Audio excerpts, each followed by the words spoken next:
Hello and welcome to a new episode of Aslan Live. In today's episode, we're going to talk about some transfer rumors and other relevant news. Let's start with Osimhen because Fabrizio Romano just came out with some news that are pretty interesting. The only team that are offered 75 million euros to Napoli, it's Al Hilal. They have not given up on signing him yet and are trying almost everything. Galatasaray, on the other hand, are close to reach an agreement with Osimhen on the personal side, but we can't offer 75 million euros as it seems now to Napoli. We have a bid around 50 million euros plus bonuses, but Napoli are not happy with that offer. Also, Juventus are closely watching the situation, even though they signed Jonathan David. It's a summary from Ian0 on Reddit. Thanks for translating and summary. First of all, it's insane that we can even be in the race of signing Osimhen. And I know that people are frustrated that the board bragged a bit about telling that they had the Osimhen money ready. I hope and think that it's a plan behind everything, that when they have reached an agreement with Osimhen, that they can push Napoli further. Also, Osimhen can do that to lower the price, because for every millions we can save, it's a huge win, because we need to think about the Harcama limits. And I just want to talk a bit about Harcama limits because it came out last week, and we have around, or Galatasaray have around 130 million euros on the Harcama limit, while Fenerbahce have around 100 million euros, and Besiktas has around 70 million euros. And we need to know that Harcama limits are not a transfer budget. It's everything. It's the wages, it's the transfer fees, it's the bonuses, it's the salaries on the staff, on the players. So it's what you can use in total this season. And I'm not sure how much we have left on that Harcama limits, but we also need to know that Harcama limits can get higher also. And I think it's higher than 130 million euros right now, because, for example, Demirbay had a salary. He's in Eyüpspor now. Then if you're selling players, if you are freeing up wages, it will, or sponsors, it will get higher. And also other things like Galatasaray just did with the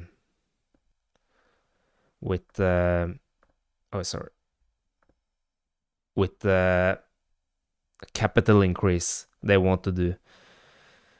And here you see the capital increase. I just try to think, or try to do a math that was around that numbers, because Galatasaray want to sell some shares, and the 80% of that shares, they want to get around 240 million euros, around that, 230 to 240 million euros, and 80%, or around 185 million euros, goes to the banks, and they're trying to get out of the bankalar. And it's banks with high interest, so it's so important to get out of that. And around 25 million euros to football related things like wages, transfer budget, and around 25 million euros to pay taxes. So that also can increase, on the Harcama limit. And I just want to show an example of how Harcama limits works when you're assigning players, at least from what I have understood. And then you need to take the transfer fee and divide on contract length. But you also need to plus the wages, agent fees, bonuses. I have an example here. For example, let's just say that Osimhen, we are bidding. Let's say we had got Osimhen for 50 million euros. Then you need to take 50 million euros divided on if it's 5 years contract or if it's 4 year. Let's say it's 5 years contract. It's the maximum. If you are giving 6 or 7 or 8, like you could before, for example, what Chelsea did, that rule is not longer allowed in Europe. I'm not sure in TFF, but in Europe it's not allowed, and we need to follow the European financial fair play because we are in Champions League or just competing in Europe. And then it's okay. Then it's 50 million euros divided on 5. That's 10 million euros. And let's say the total of wage and bonuses are 15. Then it's going to be 25 million euros total on the Harcama limits. So it's a bit, yeah. That's how you can calculate it. At least from what I understood. If it's wrong, I'm sorry. But I try to read the financial fair play rules. I try to read the TFF rules. So, yeah, it's a bit complicated, but that's how it works, I think.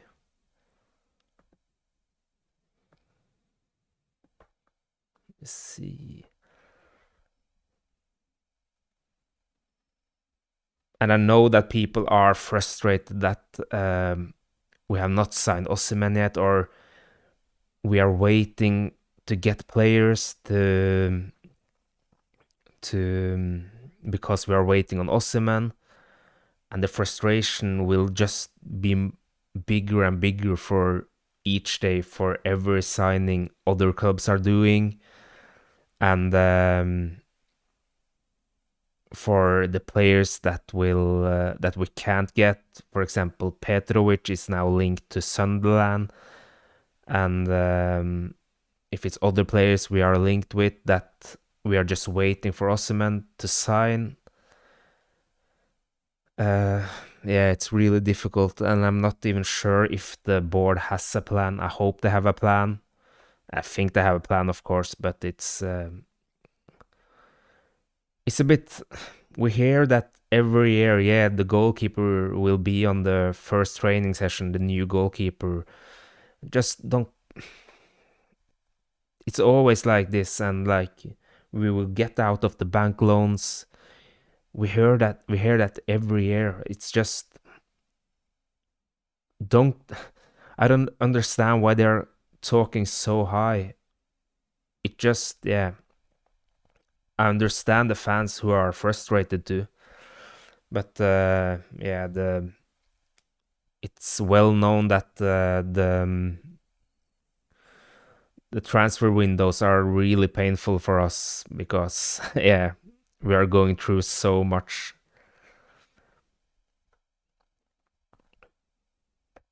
And also, yeah, I want to talk about Gabriel Sara a bit. He was in an interview with ESPN. First of all, I just want to say that I really love Gabriel Sara as a player, and he seems like a really funny guy. For example, on the celebrations when he jumped on when he slided, he just seems like a really cool guy, and the way he plays, his movements are so beautiful when he plays. His technical skills, I just love for example, I think it was against Fenerbahce away. especially in the league game, but also in the cup game. But in the league game where he got, for example, his goal is just so beautiful. He's just a beautiful player. And he came with some things from that interview. It was interest from Premier League clubs before he signed with us, but no one showed the commitment that Galatasaray did. He chose us because the chances of playing in Europe League or Champions League, because his biggest dream is to play in a World Cup for Brazil. It's nice to hear that he has big ambitions, and he emphasized how important it is to play in Europe, to come on the radar for the national team. And thanks Sparkle Stylenson on Reddit for the summary. Both of you that I mentioned, sorry if I pronounced the names wrong, but thank you for the work you done. I hope it's okay that I just used it on this YouTube channel. So Gabriel Sara is an important player. I see that some are not happy with his how he played when he played as a 10. And also I see some are complaining about when he played as a 6 or 8, when he played in the 2, one of 2 in the central. I posted it on Reddit too, but if you search on X, Gabriel Sara, Young Boys, he played one of the 2 centrals there, and I personally think he was one of maybe our best player that game and in the beginning of the season when he played as a central midfielder too. So it's a completely different role when he's playing in the 10. He said it himself that he needed to. I think he said like Okan want him to support the striker more as a 10, and that's a common sense, of course. But it's a really different from playing as 8. So I think that his knees was in trouble last year too, from what I heard. So I have really high hopes for him, and I think he's a really good player. And on the national team side,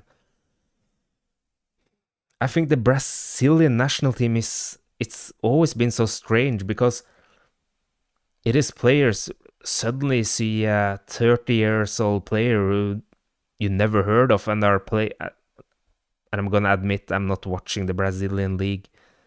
But you suddenly see him playing like 1 or 2 games and then he's gone or not playing there anymore. It's just so I'm not sure if it's agent work or what it is. I don't want to say anything.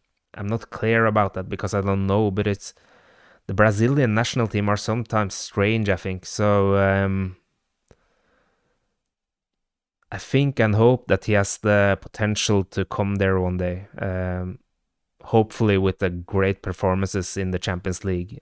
I have high hopes for him and I really admire him. And I also agree that some of the games he played as a 10 last year was not good, but in overall, I think he had a good season.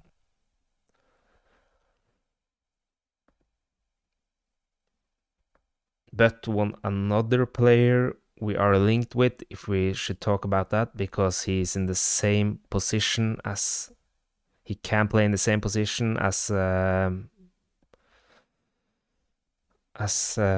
Gabriel Sara is Hakan Çalhanoğlu. Fabrizio Romano tweeted this yesterday that Inter and Galatasaray are now in contact for Hakan Çalhanoğlu deal, and that Hakan Çalhanoğlu is keen on the move.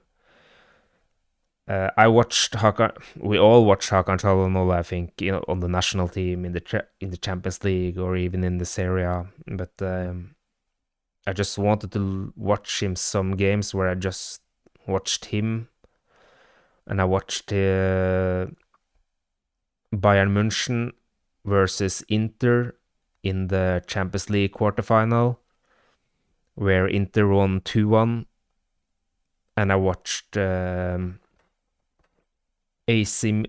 Milan versus AC Milan in 2024 in the beginning of the last season, where Inter lost 2-1, and Hakan played in both of the games. It was two difficult games, so it's hard to say much about how.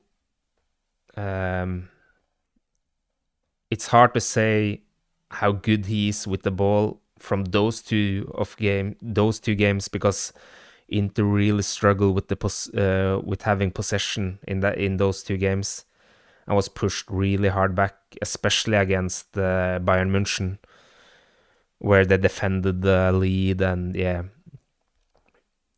But from what he's of course a good player. From what I saw at least, he runs a lot. He's working really hard. He's really disciplined.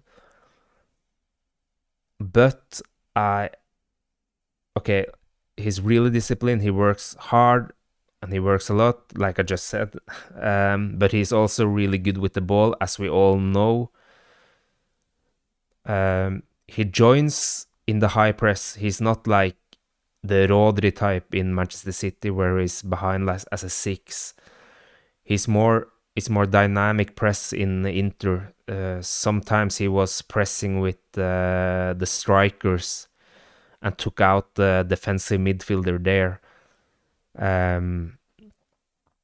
So he's not just standing behind. But when they have the ball, Inter is playing 3-5-2. And with the ball, they always have one of the central midfielders with the 3 in the back to play out. So if it's Hakan, then the other 2 central midfielders are, especially in those 2 games I watched, it was like that. They are in the midfield, but for example, if Barella is going down, Hakan is staying in the middle on the midfielder line with the Mkhitaryan.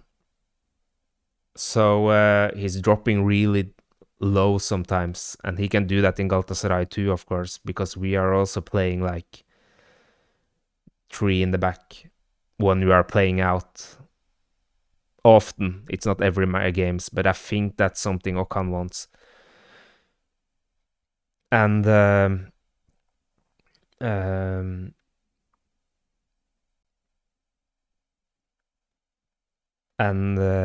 what I think about Hakan, what I think, it's not so important, but he's working hard, but he loses in those 2 games I watched. He loses many 50-50 duels. He even if he's standing high, he can easily be turned around. He can easily be dribbled past. So his physical statement in terms of the duels, I was a bit not disappointed, but I'm really curious how he's gonna play. Let's say if we are signing him, how it's gonna be when because we are going much man. I'm really curious how he's gonna do it there. But yeah, he's really disciplined. He works really hard, and maybe he's gonna blossom under that pressure too. So and he has played with Barella and Mkhitaryan in the midfield. It's not that they are not physical. So if he has a player like, for example, Lemina besides him, and Torreira, who is a warrior, Barella is also a warrior in that terms, he can find his role there, and he's a world class. I hope they are, and if we are playing like 4-2-3-1 or 4-3-3, I think we need at least 5 in the middle that are, and especially 4 in the middle that are can rotate there, and maybe one talent or one player who can accept the rotation or being benched. But at least I think we need 4 really good players there. So Lemina, Torreira, Gabriel, Sara, and Hakan Çalhanoğlu. It would be, I think it would be really good, and one talent or Berkan or who is gonna be. So yeah, that's my take on it. Maybe I wasn't clear enough. So but he can turn the play with both of his feet. He can break through lines. He's good at that. He's he's a really smart player. He was a bit lower on the field, and he's so he's scanning a lot. So he just saw the space in the final third and just almost walked in there and got the ball there. So he's a good player. He's a very good player. But again, I had just watched 2 games of him where I tried to like detailed analyze him in some terms. I got pictures and everything, but I'm a bit on the situations, but I'm a bit afraid of the copyright rules. But yeah, he's can watch the pictures here. You can't see it, but yeah, for example, Inter are playing really strange too, because suddenly Hakan Çalhanoğlu is with the center backs and he's turning the play to the left side, for example. And then there's Bastoni, the center back, and taking the ball up and playing like a left back. It's really strange to watch them, but yeah, it has worked for because they have been in 2 of 3 Champions League finals last 3 seasons. So yeah, and he's running a lot, as I said. So even if he's playing out from the behind, he's often, let's say, he's crossing it to the, or he switched the play to the left back, for example. And when the cross are coming, and let's say the ball is getting out again, out of the 16, Hakan Çalhanoğlu, at least from what I saw, he's often there on the rebounds and is first there, and his shots are deadly. So that's showing that he's good to read the game, and he's also running a lot. So yeah, we just need to wait and see. But it seems like Hakan is really keen on the move. So yeah, and that's nice. That's really nice.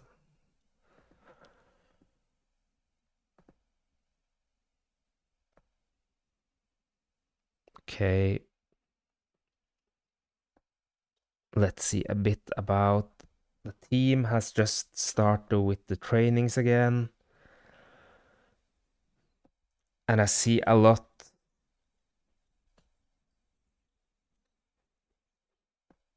about this, about Zaniolo. And I see that many are on Twitter. What many is, I don't know, but on Twitter, on Reddit, that they are hoping that he will stay, and that he should stay and be given a new chance. In football you can't be too emotional. But if I should be honest about it, I'm not so pretty sure if I want him to stay, to be honest. If we can sell him, of course, that's another issue. But I just want to think it's 2 things I'm thinking about. if he had done well in one of those three clubs he had been loaned out to, and let's say, for example, let's take Fiorentina, the last team that he was loaned out to. Let's say he performed well there and Fiorentina would have wanted him. And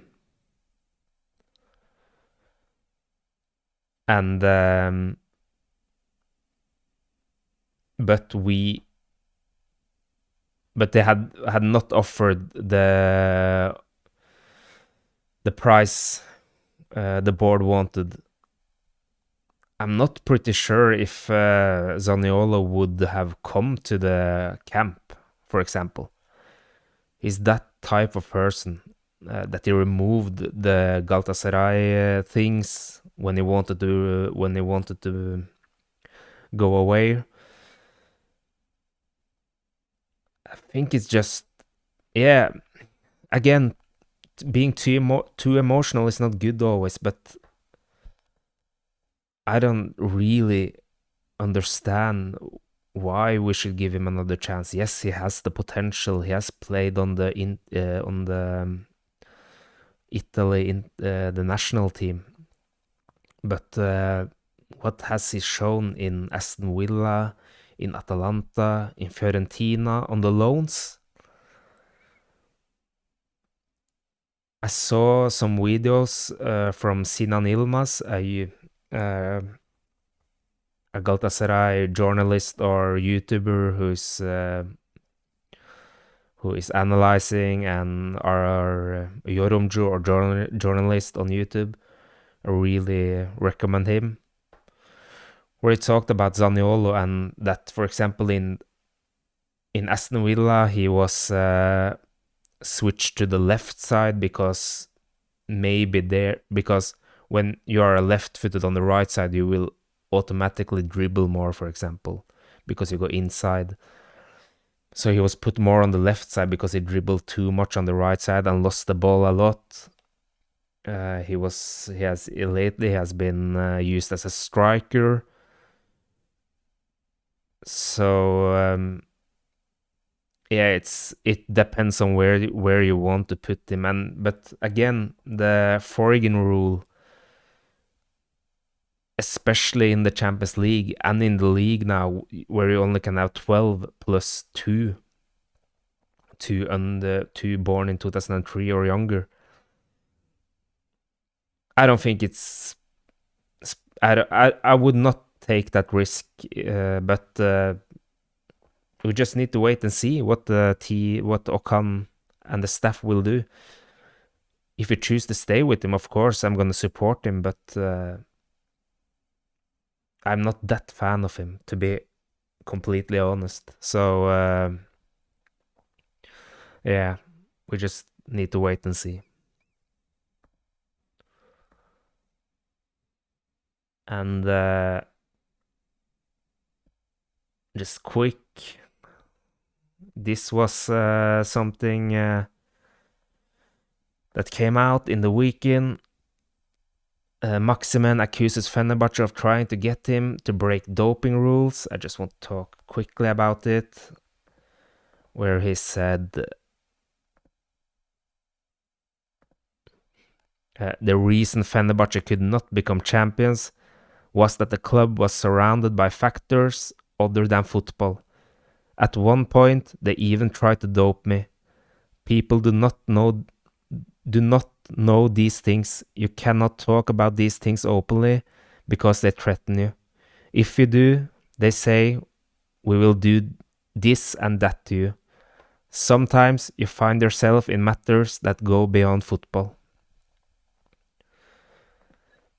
If it's true or not, I don't know. But he also clarified on Twitter that I translated that too.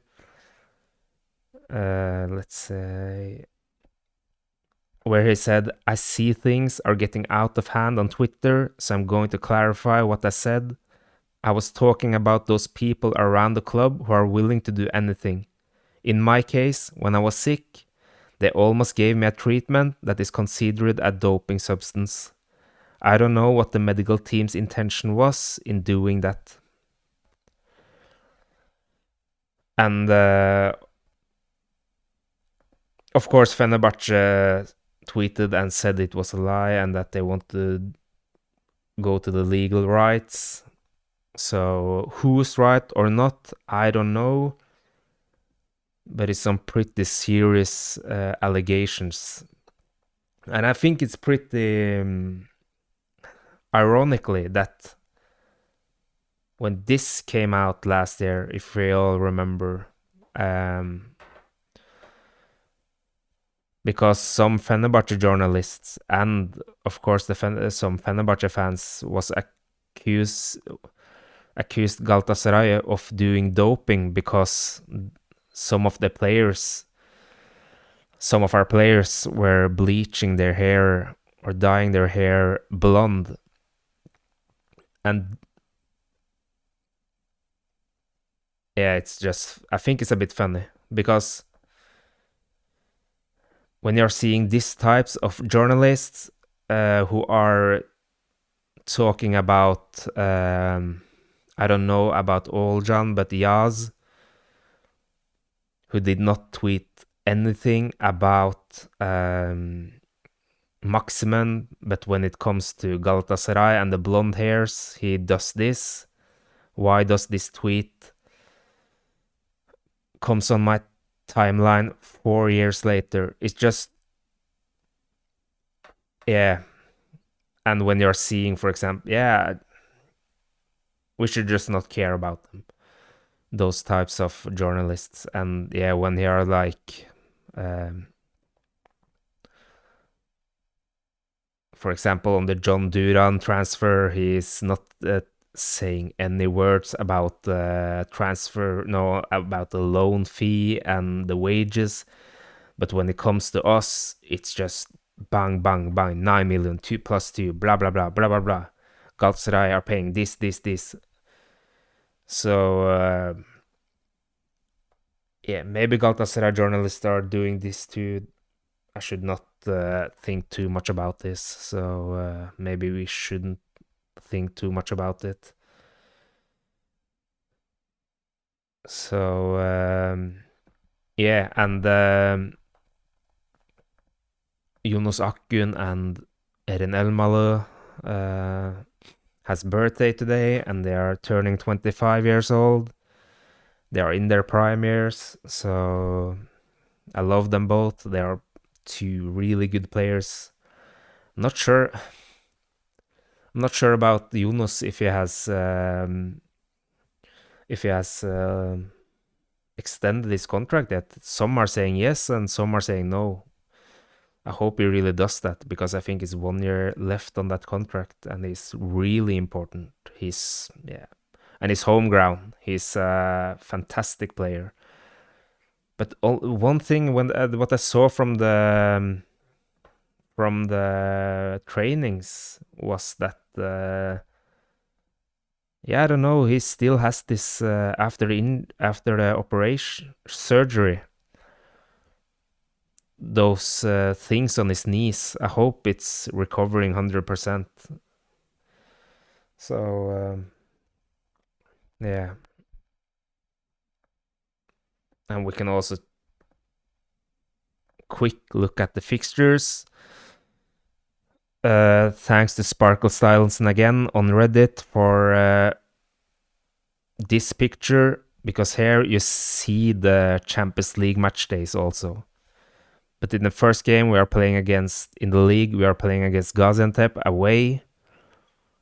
In the league, in the derbies, in the 8th round, we are playing against Beşiktaş home.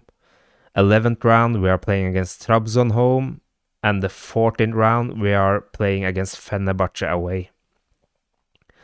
And in those Champions League games, as you see here, we are playing 4 games home after Champions League, and we are playing 4 games away after Champions League games. So I think we're a bit lucky. It was good for us because I think Beşiktaş, if they're playing in Europe, they will play 6 games away after the European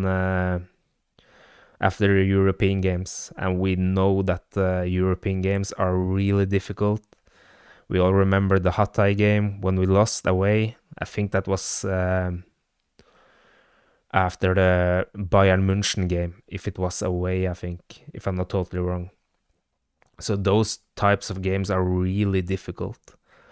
They are taking much energy from the team. So yeah.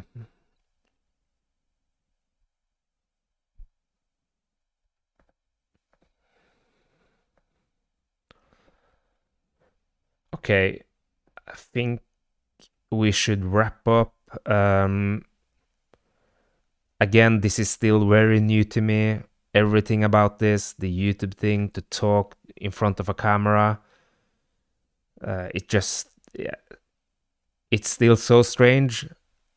And I'm struggling sometimes to come out with some words because I'm a bit stressed. I hope it will be better and better. I hope my English is understandable. And if you liked it, please hit the like button and subscribe if you want more of this. Hopefully it will be better also. Thank you, and I hope to see you soon. Bye.